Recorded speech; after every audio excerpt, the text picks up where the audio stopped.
Hello and welcome to the Provider Portal how-to video for New Jersey 211 partnership. New Jersey 211 is a statewide information referral service that connects individuals across the state with health and human services that can meet their needs. We have a database of around 10,000 programs that allows us to do this, and it is vital that the agencies in our database update their information so that we can represent your programs accurately when referring people to you. We've created a convenient method for agencies to either update their programs or get their programs listed in our database, which we call the Provider Portal. The Provider Portal can be accessed online through our website. I will walk you through the steps for how to do this. The first thing you would want to do would be to go to our website, which is www.nj211.org, and that will bring you to this home page. The next thing that you would want to do is select the option right at the top which says Agency Professionals. On this page, the next step would be to go to the very last option on the bottom of the last column which says Resource Database Provider Portal. On this page, you will have three options. The first, if you have your login information, you can just go ahead and sign in, which we will do in just a second. Otherwise, if you do not have your login information or you don't think that you're even listed, you can click one of the second two options and it will send an email to our database team, and we will get back to you as soon as we can with whatever information you need and help you from there. But in this case, for the purposes of this demonstration, we will go ahead and sign in. Now, if you received an email from us asking for updates to your record because it's out of date, you'll be taken to this page automatically. And if you have that login information, you can just go ahead and type it in. And click Sign In. The page that you first see gives you two options for either content or a settings page. The settings page is only if you wanted to change your password. Otherwise, all actual updating information will take place on the content page. Now, this content page is the home page for your record, which contains all of the referral information that we currently have for your organization and your programs and your sites and services. This information is divided into three sections, which you'll see listed here. The first section is the master record, which is the information for your organization as a whole. The second section is the service records, which are the program and service information that we currently have for your organization.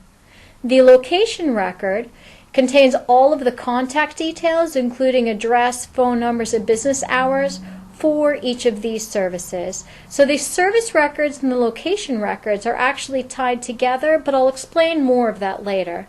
The most important thing to remember is that it's very important that you update all three sections so that there's nothing that's incorrect or missing or that needs to be taken away throughout all of the information that we have. The first thing that we will do now is go to the master record. And again, this is the information for your organization as a whole. For the most part, the information in this section is kept internally only. We keep that for our information, and it is not shared with the public, not with call specialists or on the website. The only two exceptions to that are your agency name here and your web address here. Those fields do appear publicly, and the web address, whatever is entered here, will actually be associated with every single one of your programs that is associated with your organization. And everything else, again, is kept internally. However, I want to draw your attention to this section at the bottom, which says Verification Contact Information. This is a very important field for us, because this will tell us how to get back in touch with you so that after you've made your updates, we know who to reach out to with any questions that we have and to get the confirmation that we need to finalize your updates. You can see right now that the information is blank. I'm making the update, so I'll go ahead and type in my name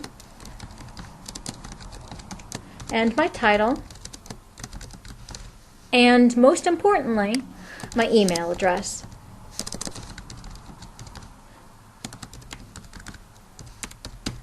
And again, it's very important that you do fill in information here. Otherwise, when you make your updates and we want to get back in touch with you, we'll just end up calling your front office and trying to figure out who made the updates, which sometimes results in some confusion and just wasted time on your side, and we don't like to have to do that. So I have made updates to this page. Whenever you make any edits to any part of your information, you have to click OK. If you don't, then it won't be saved, then your changes will not be saved. So I will click OK, and then yes, save. Now, it's important to know that when you do save your information, you click that Yes Save button, your changes are not uploaded automatically. They will not automatically appear where you can see them. Instead, the database team will be notified and processes these changes, and then we reach back out to you. I will go over that more in depth later and show you exactly how that works. But for now, it's just most important to know that they will not appear automatically. Now I will go ahead and follow this link. Click here to return to the content administration page and change, add, or delete your agency information. And you can see now that we are back on the home page for your record. Now we already looked at the master record, so the next thing that we will do is to click here to edit your service records. On the service records page, you will see a list of the programs and services that we are currently referring to at your agency. The first thing you should do is review this list and see if anything needs to be added or removed.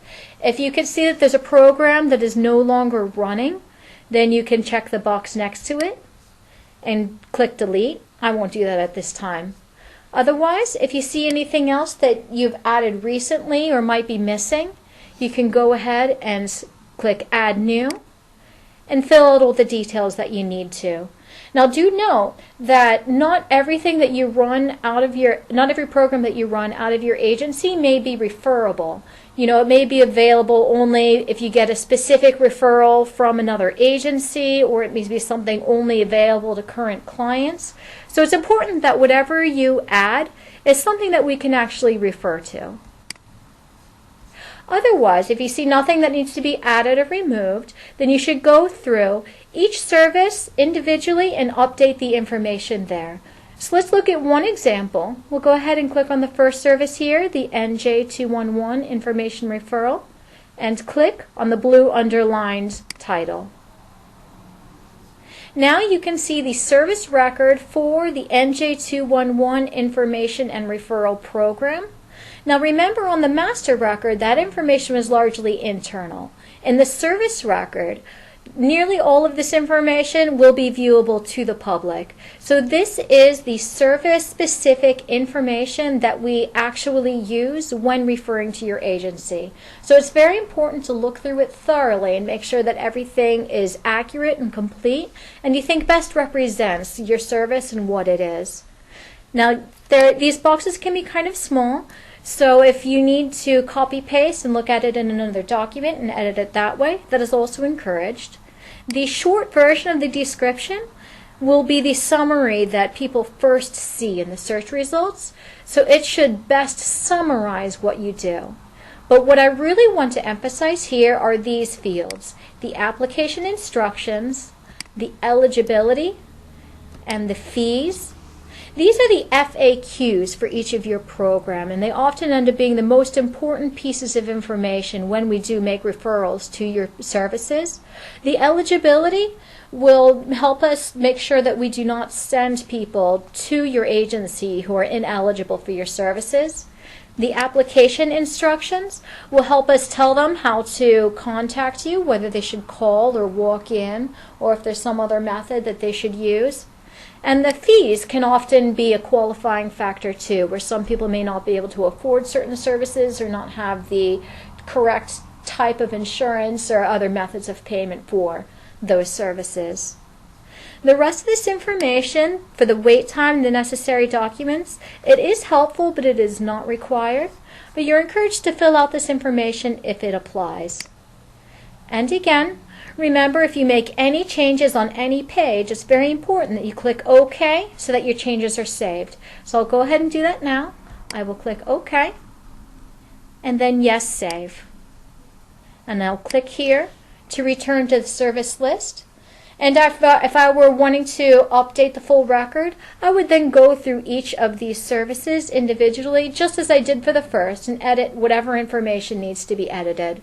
But for now, we're going to go back to the content page by clicking the tab up at the top that says Content.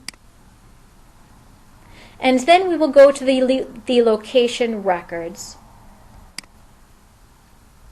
Now on the location record page, you will notice that there is a separate location listed for each service. So the service that we were just looking at, the NJ211 information referral, has a matching location record which says Whippany, New Jersey, NJ211 information and referral.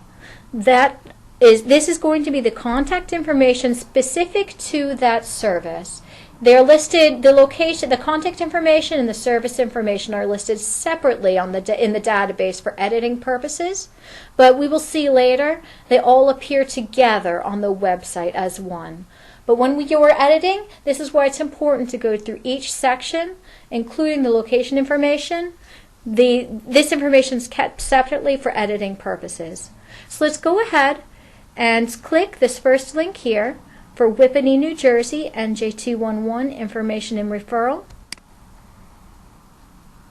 And you'll see here there are two different sections within this record. There is the basic information, which is the first screen that comes up, which it includes the physical address and the mailing address, additional wait time information, business hours, travel instructions, and areas served. There is also a second link here for phone numbers, which needs to be clicked separately. Phone numbers are a really important method of contact at New Jersey 211. Many people who reach us call our helpline, and phone numbers are often the primary method of contact that we give when referring people to your organization. So I'd highly encourage you to click on the phone numbers link and make sure that these are all correct. And just like everything else, if you need to delete something, you can check the box next to it and click delete. Or if you need to add additional phone numbers, you have the option down here to type in a new number and a description and add to the list. And again, if you make any edits, make sure you click OK and then yes, save. And then you can make any other edits as necessary to the other location records. Now, just as a note, the main site up at the top, there is not a box there. It cannot be deleted. This is internal only. The main site is the information that we keep for contact information for your organization as a whole. You're encouraged to update it, and you can feel free, but it will not be made public. It is kept internally only. And just as with the services, if you need to delete a location, you can delete it, or if you need to add a new location, you can also do that. It's important to remember that if you add a service on the service record page, you will also need to add a new location record for that service, so we can tell people how to get in touch with you for that service. Once you have finished all of your updates, remember that they will not be uploaded automatically. Instead, the database team will need to process those changes before they appear on the website. I'll show you quickly how that works. So we have just made some edits to this record, and what would happen would be we would be able to go in, and you can see NJ211 partnership, just made some changes.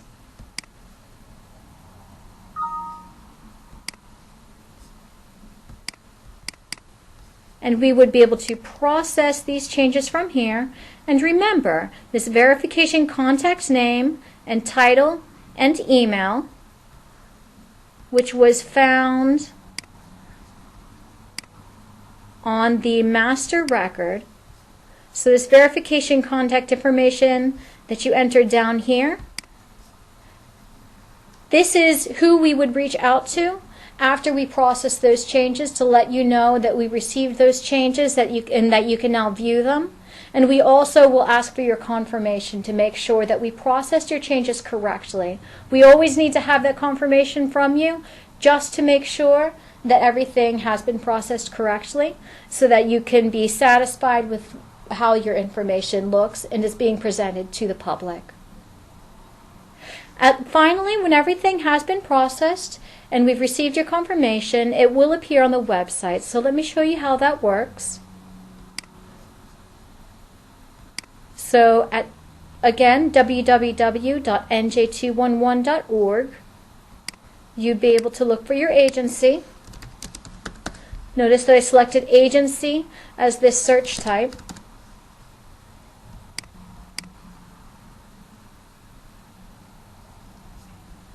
And the service that we just edited was NJ211 Information and Referral. And you can see here that all the information, including the service record and the location record, is displayed together. This concludes the video to walk through for the provider portal. If you do have any questions, please feel free to reach out to me at database@nj211.org. My name is Alicia Barnes, and I'm the database manager here, and it's been a pleasure to walk you through this. Thank you so much for your time.